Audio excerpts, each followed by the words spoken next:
October 3rd, 1986. North Atlantic Ocean. Captain Second Rank Igor Britanov stands in the control room of K-219, a Project 6678, Naviga-class ballistic missile submarine. NATO designation, Yankee I. Hull number, showing 15 years of salt and pressure. The air inside smells of diesel and machine oil, and the sharp metallic tang of recycled atmosphere. Temperature holds steady at 22 degrees Celsius. Humidity clings to every surface. His orders, received from Northern Fleet Headquarters in Severomorsk, are clear. Maintain deterrence patrol in designated Atlantic sector. 16 R-27U liquid fuel missiles armed and ready, each carrying nuclear warheads with combined yield exceeding 300 Hiroshima bombs. The depth gauge reads 85 meters, speed 4 knots. Everything is routine. Then the intercom crackles from compartment 4. At 05:14 Moscow time, the watch officer in the forward missile compartment reports water dripping from missile tube number 6. Not unusual. These tubes leak. Everyone knows it. One tube has already been permanently welded shut after a previous fuel reaction incident. Britanov orders standard procedure: ascend to safe depth, start the pumps, dry it out. The submarine angles upward. By 05:25, K-219 levels at 46 meters. The drip becomes a stream. The pump whines. Water mixes with residue. Trace amounts of unsymmetrical dimethylhydrazine fuel and nitrogen tetroxide oxidizer clinging to the tube's interior walls from the missile housed within. Chemistry takes over. Heat builds. Gases form.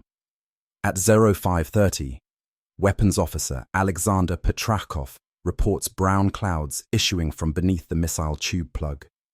Not water vapor, not steam. Brown. He recognizes it immediately.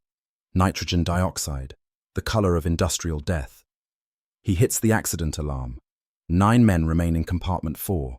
Petrashkov disengages the hatch cover, attempts to vent the tube directly to the sea.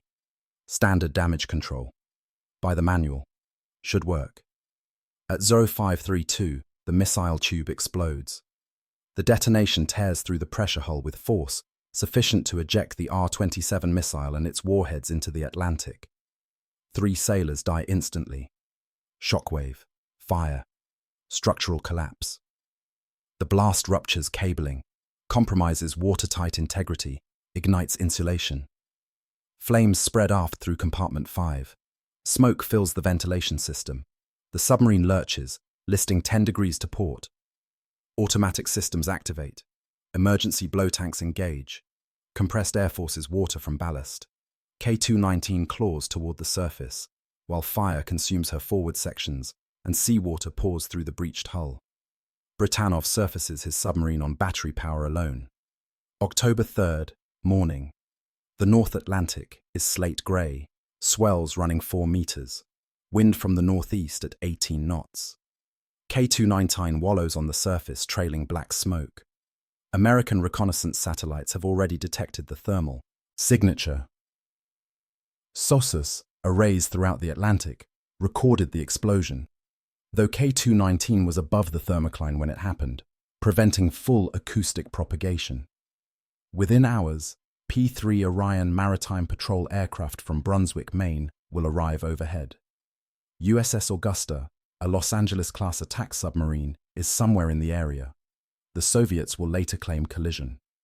Both the US Navy and Britanov will deny it. The truth is simpler and more terrifying. A 15-year-old rubber seal failed, allowing seawater into the missile tube, where it reacted with propellant residue to create spontaneous combustion in a weapons system designed to start nuclear war. The reactor compartment temperature climbs past 70 degrees Celsius. Automatic shutdown systems have failed. Both VM4 pressurized water reactors remain critical. If they melt down here, 680 miles from the American coast, the radioactive contamination will dwarf what happened at Chernobyl 5 months earlier. The fire has damaged remote control systems.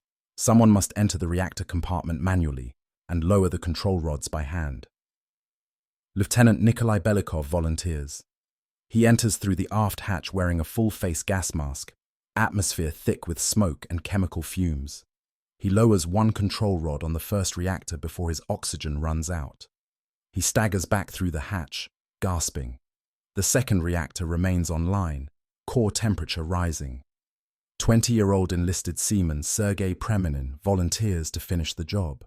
He takes instructions from the chief engineer, checks his mask seal, enters the compartment alone. The temperature has reached 80 degrees. Fire rages in adjacent spaces. Preminin works methodically, following procedure, lowering each control rod assembly on the second reactor. 4 rods, one by one. The reactor achieves shutdown. Nuclear meltdown averted. He turns to leave. The door will not open.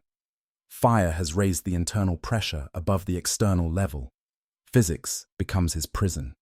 The pressure differential holds the door shut. No amount of strength will open it. His oxygen supply depletes. Preminin dies of asphyxiation in the reactor compartment he just saved, trapped by the same thermodynamics that power the reactor he shut down. If you are enjoying this investigation into history's hidden conflicts, please verify your subscription to the channel Cold War Chronicles. We declassify the past to understand the present. October 4th, Soviet merchant vessels arrive, 5 ships steaming from their Atlantic routes, converging on K-219's position. An American rescue vessel approaches, so does Augusta. P-3 Orions circle overhead, photographing everything.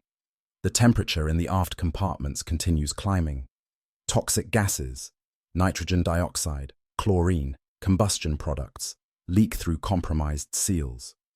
Britanov orders towline attached. Soviet freighter takes K-219 under tow, attempting to drag the stricken submarine 7,000 kilometers back to Gadzhievo, her home port on the Kola Peninsula. The tow fails. The line breaks. More gas leaks. Against orders from Moscow, Britanov evacuates his crew to the rescue ships. He remains aboard, alone. The Kremlin is furious. They order security officer Valery Pshenichny to assume command, transfer the crew back, resume patrol. The order cannot be executed.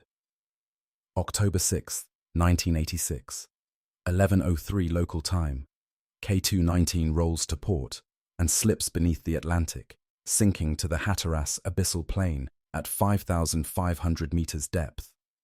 She carries both nuclear reactors and 15 remaining R-27 missiles, with their warheads to the bottom. 4 men dead, 1 submarine lost, 34 nuclear warheads on the ocean floor. In Moscow, the Politburo convenes emergency session. October 6th, evening. General Secretary Mikhail Gorbachev presides. Cigarette smoke layers the air. Admiral Vladimir Chernobyl, Commander-in-Chief of the Soviet Navy, presents the incident report. Gorbachev's questions are sharp. Why did the explosion occur? Why couldn't rescue vessels save the submarine? How did toxic gases poison the air? Why did the tow rope break? Could this be sabotage?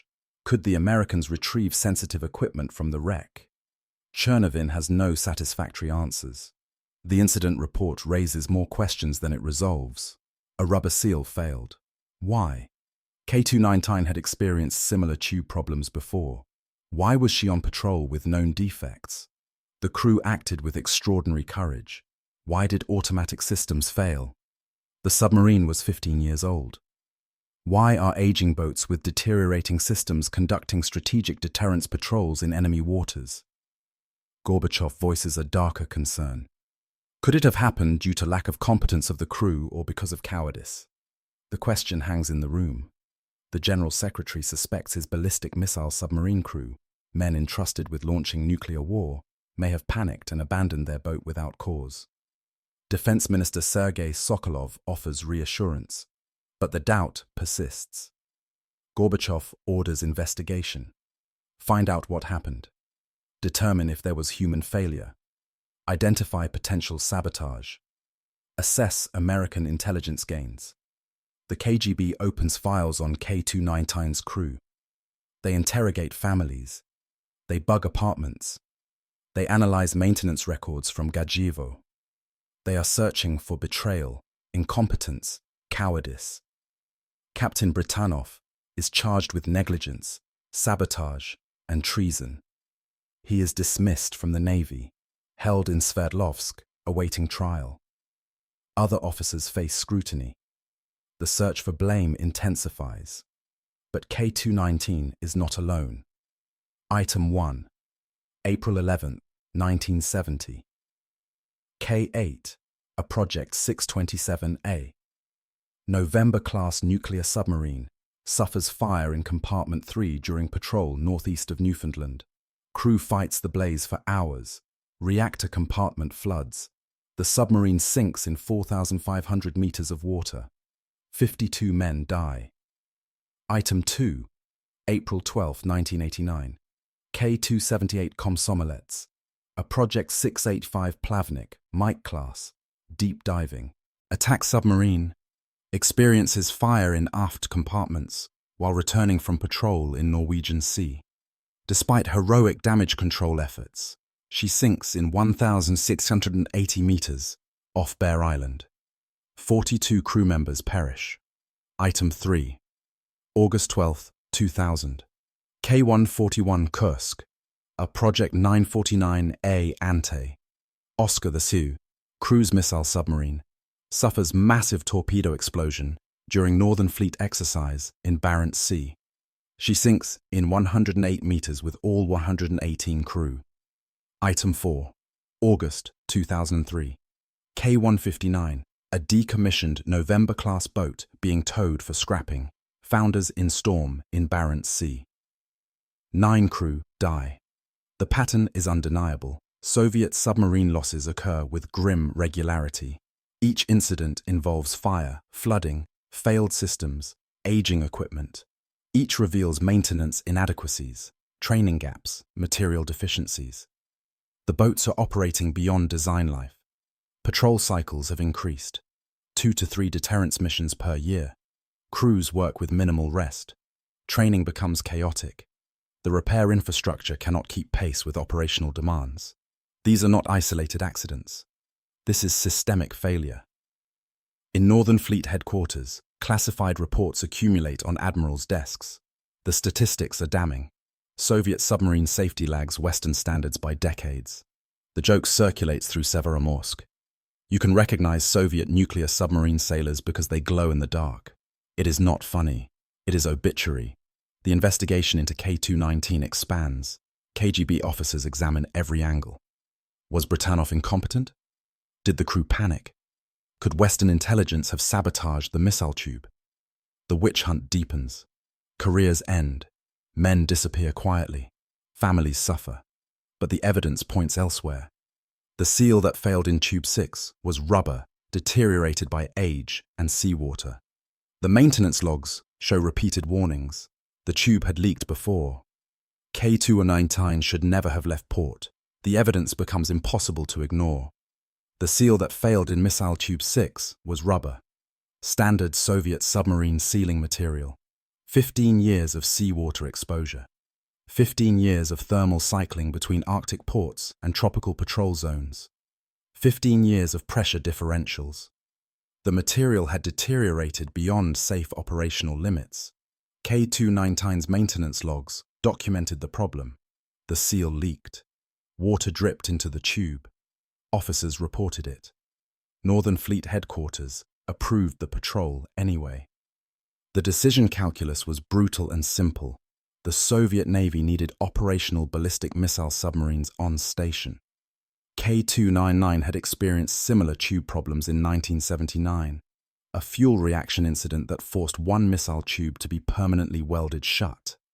The submarine returned to service with 15 operational missiles instead of 16. Patrol schedules continued. The Strategic Nuclear Deterrence Mission demanded it. American Ohio-class boats were entering service. 18 Trident missiles per submarine, each missile carrying 8 warheads. The technological gap widened daily. Soviet leadership could not afford to sideline aging boats for comprehensive overhaul. Fix what breaks catastrophically. Ignore what merely leaks. The mathematics of operational availability governed everything. Project 667A. Naval-class submarines, the Yankees, were commissioned between 1967 and 1974. Design service life, 12 to 15 years. By 1986, the entire class operated past intended lifespan. Rubber seals degraded, hull plating fatigued, cooling systems corroded, electrical systems failed unpredictably, but the patrol schedules held firm. 2 to 3 deterrence missions per year, each lasting 60 to 90 days, submerged nearly continuously, maintaining position off American coasts with missiles ready to launch on 15-minute notice. The crew of K-219 reflected the same operational pressure. Captain Britanov had commanded the boat since 1984, 2 years. Many officers were new to K-219. The crew had not trained together extensively.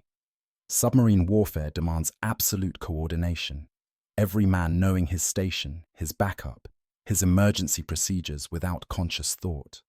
K-219 went on patrol with a crew still learning to work as a unit. Northern Fleet did not have the luxury of extended workup periods. Ships deployed, crews adapted, or they died. October 1986. Sverdlovsk.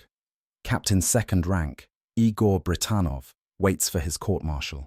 He is charged with negligence, failing to properly maintain his vessel and allowing toxic gases to poison the atmosphere.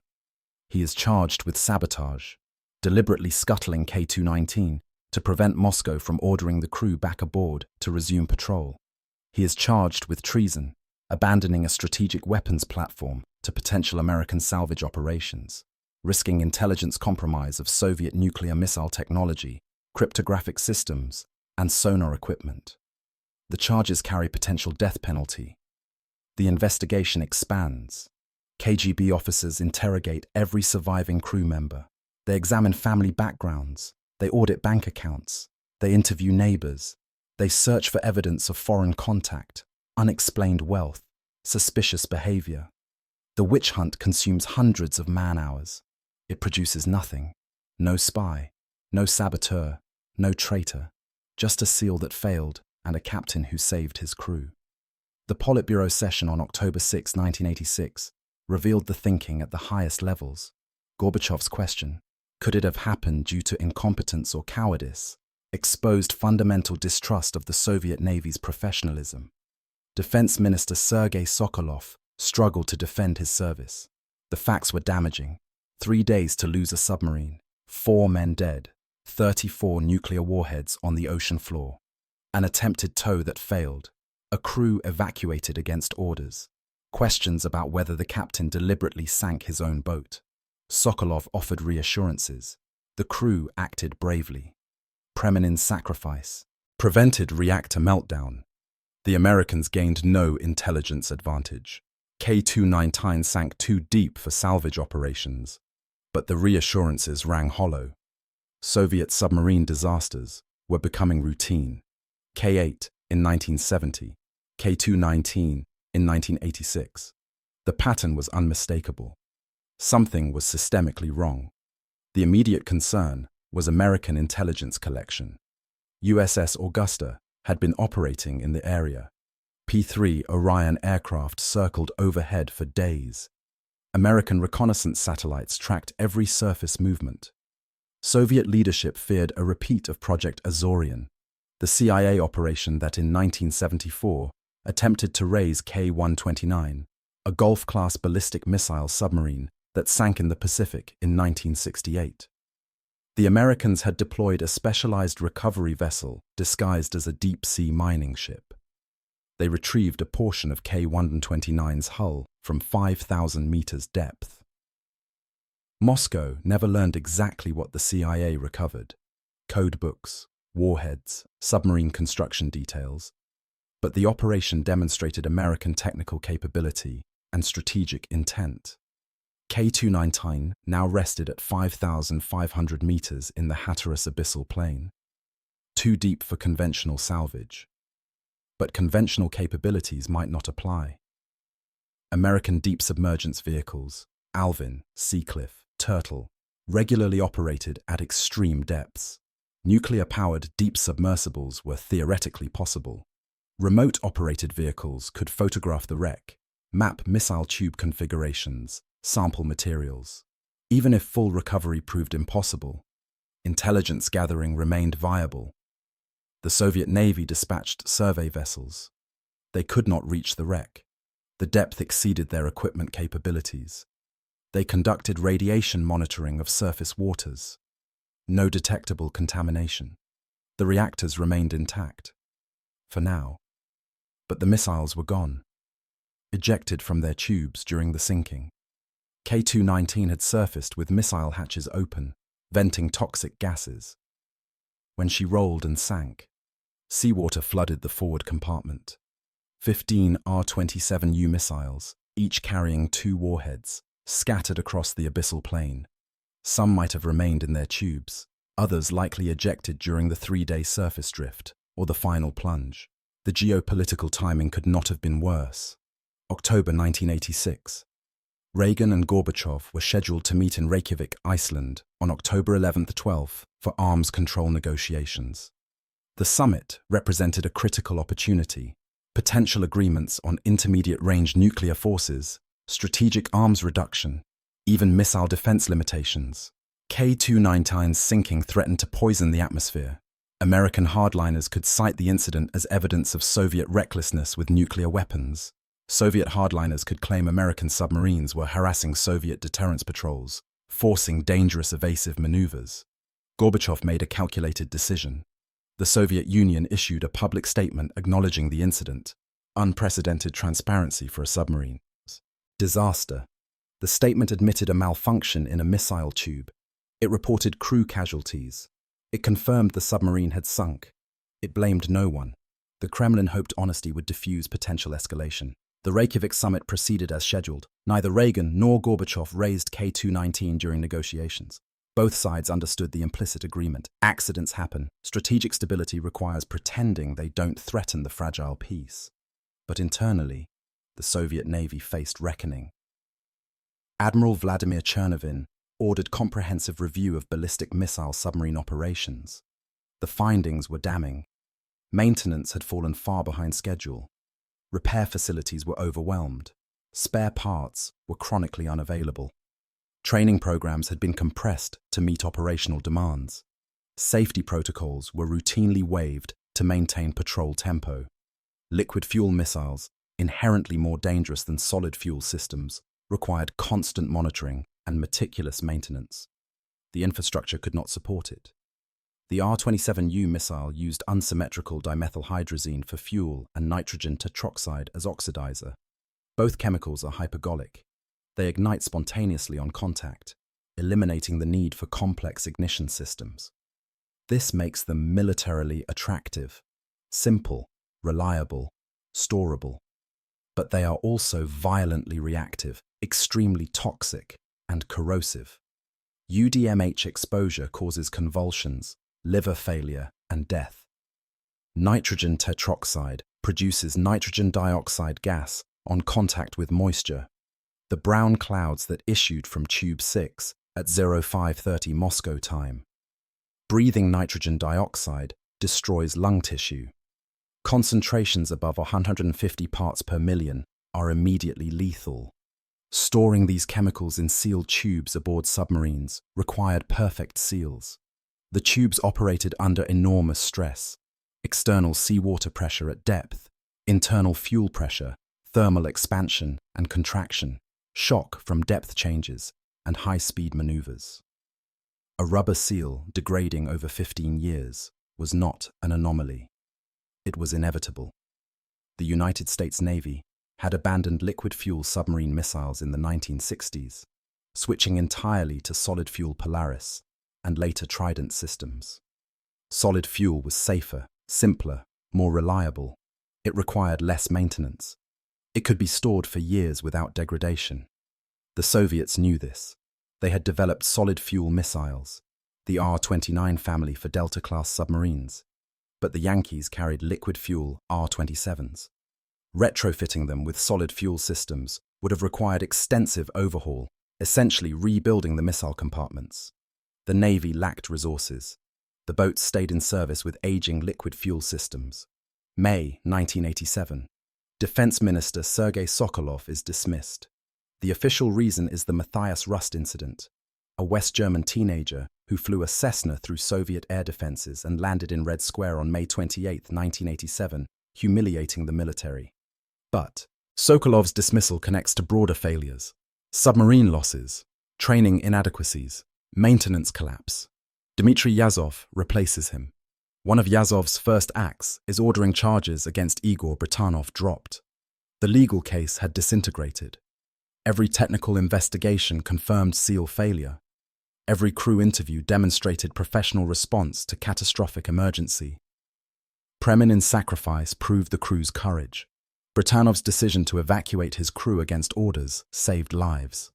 Moscow had wanted them to remain aboard and resume patrol, an order that would have killed everyone when K-219 sank hours later.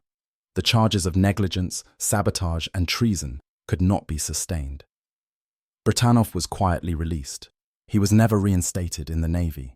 He received no public recognition. In a 1998 interview, he stated that in the eyes of the Russian government, there were no heroes on K-219.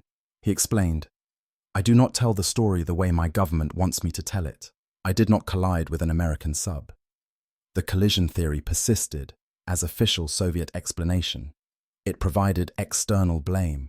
It suggested American aggression. It deflected from systemic Soviet failures. USS Augusta had been operating in the area. This was documented. American attack submarines routinely trailed Soviet ballistic missile boats. Close-quarters maneuvering was standard practice. Collisions were possible, but both the US Navy and Britanov denied any collision occurred. The physical evidence supported them. K-219's hull breach was in the missile tube, not on the external hull. The explosion occurred from internal pressure, not external impact. The seal failed. Chemistry did the rest. The truth was more frightening than collision. It meant every aging Yankee-class submarine was a potential disaster. It meant the liquid fuel missile systems could not be trusted. It meant patrol operations were risking nuclear catastrophe every day. The Soviet Navy faced a choice: acknowledge the systemic failure and ground the fleet for overhaul, or continue operations and accept the risk of more K-219 incidents. They chose to continue. Yankee-class submarines remained on patrol through the late 1980s. The boats were finally decommissioned in the 1990s after the Soviet Union collapsed and funding evaporated. Some were scrapped, others were converted to different roles. K-219 remained on the bottom, reactors sealed, missiles scattered, 4 men entombed in the wreckage. Sergey Preminin in the reactor compartment where he died shutting down the core, and 3 others killed in the initial explosion. 1988. The Soviet hydrographic research ship Academic Mstislav Keldysh positions itself over the wreck site. 2 years have passed since K-219 sank.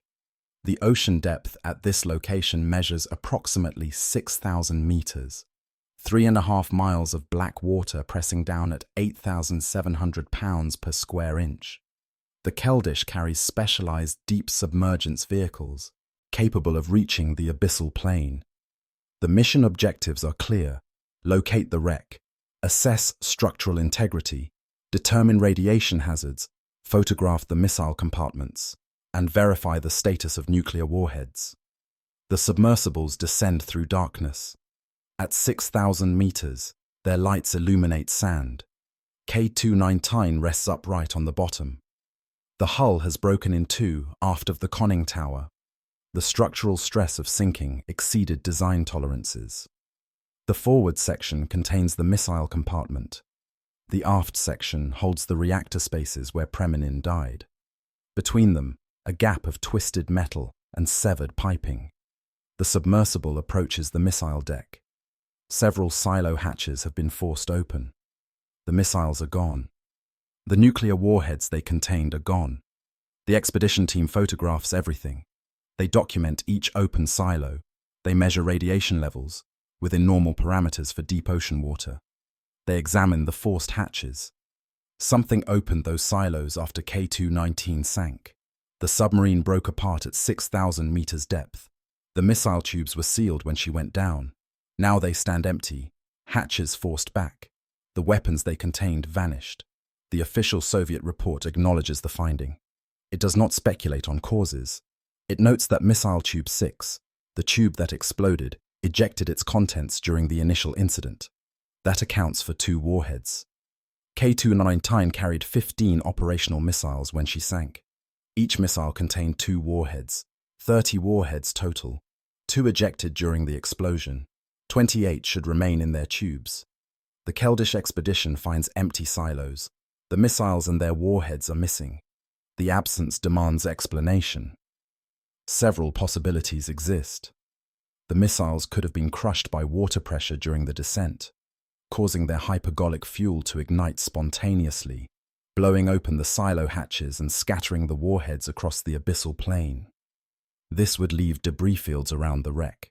The expedition photographs show scattered fragments, but no comprehensive debris pattern consistent with multiple missile explosions. The missiles could have remained intact in their tubes, but then degraded over 2 years, eventually rupturing and igniting, forcing the hatches open from internal pressure. But R-27U missiles were designed to withstand immersion. Their fuel tanks could tolerate seawater contact. The entire incident began with seawater entering a tube. The missiles should not spontaneously explode from pressure alone, especially not after 2 years on the bottom. Someone could have recovered them. Deep ocean salvage at 6,000 meters exceeded known Soviet capabilities in 1986 to 1988. But it did not exceed American capabilities. Project Azorian demonstrated in 1974 that the CIA could recover submarine sections from 5,000 meters. The specialized recovery ship Hughes Glomar Explorer was built specifically for that mission. It featured a massive underwater claw system capable of lifting thousands of tons from extreme depths. K-219 rested at 5,500 to 6,000 meters, within theoretical range. If American forces recovered the missiles, the operation would have occurred between October 6, 1986, when K-219 sank, and 1988, when the Keldysh surveyed the wreck. 2 years. The United States would have needed to locate the wreck, achievable through SOSUS acoustic tracking of the sinking or satellite positioning based on last known coordinates. Recovery vessels would have deployed without Soviet detection, difficult but possible in the mid-Atlantic, far from Soviet naval bases. Deep submergence vehicles would have accessed the silos, extracted the missiles or warheads, and departed undetected. No evidence confirms American recovery operations. The US Navy has never acknowledged any such mission. Former CIA officials have not disclosed K-219 salvage attempts. The Hughes Glomar Explorer was retired in 1997 without further documented deep ocean intelligence missions. Absence of evidence is not evidence of absence, but extraordinary claims require extraordinary proof. The theory remains speculation. The Soviet government does not publicly pursue the salvage theory. Privately, fears circulate. If the Americans recovered Soviet nuclear warheads, they gained access to weapons design specifications, arming mechanisms, yield calculations, materials composition, and targeting systems. The intelligence value would be enormous. But accusing the United States without proof would accomplish nothing. The Cold War operated on calculated ambiguity. Both sides ran covert operations.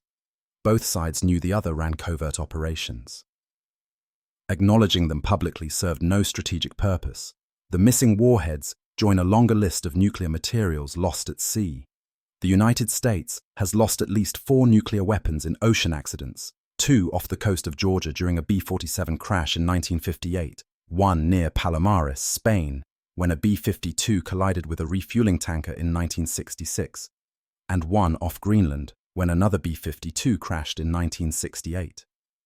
The Soviet Union lost K-129 in 1968 with 3 nuclear-tipped ballistic missiles. K-8 sank in 1970 with torpedoes. K-27 was deliberately scuttled in 1982 with its reactors sealed. K-278 Komsomolets sank in 1989, carrying 2 nuclear torpedoes. K-141 Kursk went down in 2000 with conventional weapons but active reactors. The ocean floor holds dozens of nuclear weapons. multiple reactor cores, and thousands of kilograms of weapons-grade uranium and plutonium. Most pose minimal immediate environmental threat. The weapons were designed to survive crashes, and the ocean provides natural containment. Radiation monitoring at known wreck sites typically shows negligible contamination beyond immediate vicinity. But corrosion is inevitable. Seals degrade, hulls rupture, reactor shielding erodes. The question is not whether these materials will leak, but when and how much. Norwegian authorities have monitored the Komsomolets wreck site since the 1990s. Their 2019 expedition detected cesium-137 levels up to 800,000 times higher than normal seawater, evidence of active leakage from corroding reactor systems. Russian authorities conducted sealing operations in the 1990s, attempting to entomb the most hazardous sections in concrete and protective barriers. The effort slowed, but did not stop the contamination. Similar concerns apply to K-219. The two VM4 reactors remain intact in the aft section. Preminin successfully shut them down before dying, preventing meltdown. But shut-down reactors still contain fuel. The cores hold radioactive isotopes with half-lives measured in decades and centuries. The titanium steel reactor vessels will corrode. Eventually, the contents will disperse. For Bermuda, 680 miles from the wreck site, the risk assessment is about zero, according to marine scientists. Ocean currents do not flow directly from K-219's location toward the island. The Gulf Stream passes well to the north. Any radiation release would disperse across vast ocean volumes before reaching inhabited areas. The concentration would drop to negligible levels. But about zero is not zero. The Atlantic supports commercial fishing. The abyssal plain contains ecosystems adapted to extreme conditions. Radioactive contamination accumulates in sediments and marine organisms. The long-term ecological impact remains unknown. The human impact is known and final. 3 crew members died in the initial explosion. Their names are recorded in Northern Fleet casualty logs, but rarely appear in Western sources. Sergey Preminin died securing the reactor. Lieutenant Nikolai Belikov nearly died attempting the same task. He survived by abandoning the attempt when his oxygen depleted. Belikov received no official recognition.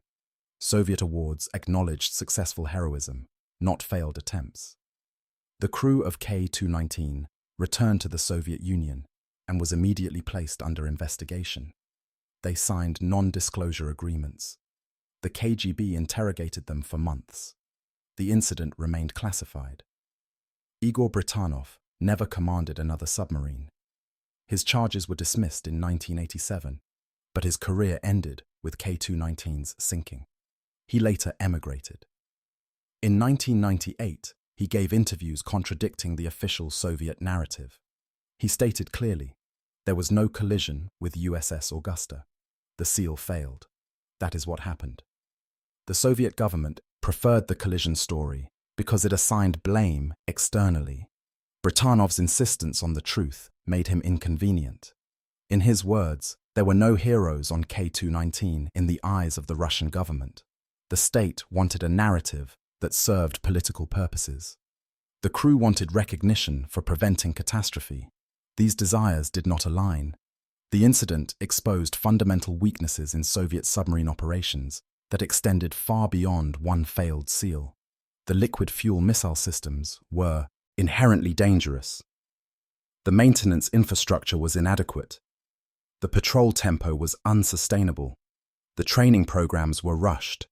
The safety culture tolerated known defects. The reporting systems prioritized operational readiness over crew safety. These were not isolated failures. They were institutional characteristics. The Yankee-class submarines continued operating through the late 1980s despite known risks. The boats were aging past design life. The missile systems were corroding. The crews were exhausted. But the strategic nuclear deterrence mission demanded submarines on station. American Ohio-class boats were entering service with advanced solid-fuel Trident missiles. The technological gap widened. The Soviet Navy could not afford to ground its operational fleet for comprehensive overhaul. The decision calculus favored accepting risk over admitting weakness.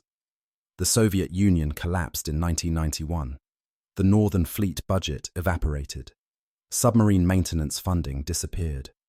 The Yankee-class boats were finally decommissioned not because they were unsafe, though they were, but because there was no money to operate them.